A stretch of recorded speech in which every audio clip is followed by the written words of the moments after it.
জুমার দিনে যে ব্যক্তি সকাল সকাল গোসল করে, উত্তম কাপড় পরিধান করে, আতর খুশবু ব্যবহার করে বাহনে চড়ে নয়, পায়ে হেঁটে মসজিদে যায়। কিসে করে?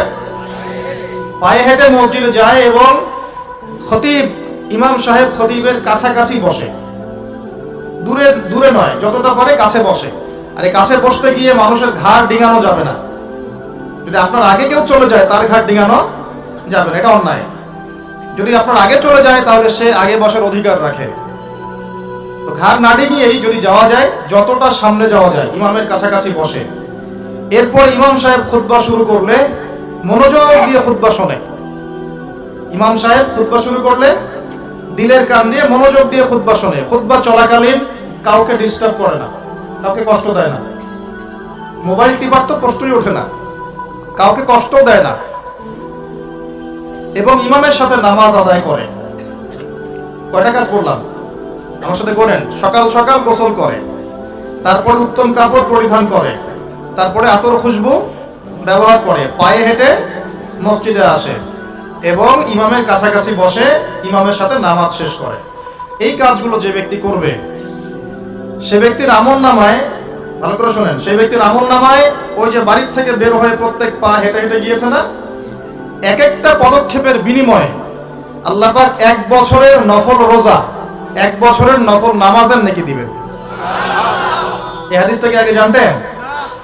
আলহামদুলিল্লাহ, একটা হাদিস শোনাতে পারলাম যা আপনারা জানতেন না। আল্লাহ পাক এই হাদিসের উপর আমাকে আপনাকে সবাইকে আমল করার তৌফিক দান করুন।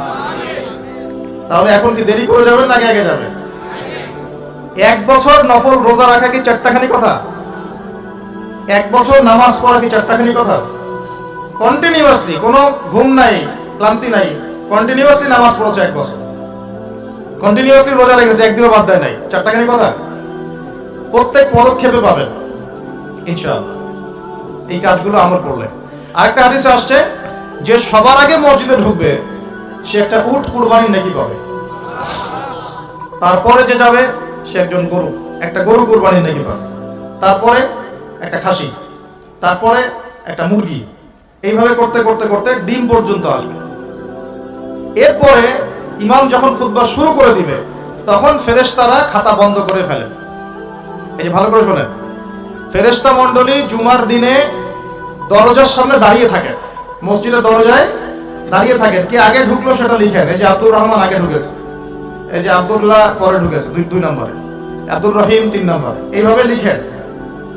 তারপর যখন ইমাম খুতবা শুরু করে দেন তখন খাতাটা বন্ধ করে তারা খুতবা শুনতে বসে যান।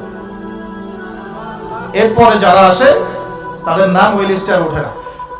নামাজের নেকি পান, ফরজ আদায় হয় ঠিকই, কিন্তু খুতবা এবং জুমার নেকিটা আপনি হারিয়ে ফেলেন।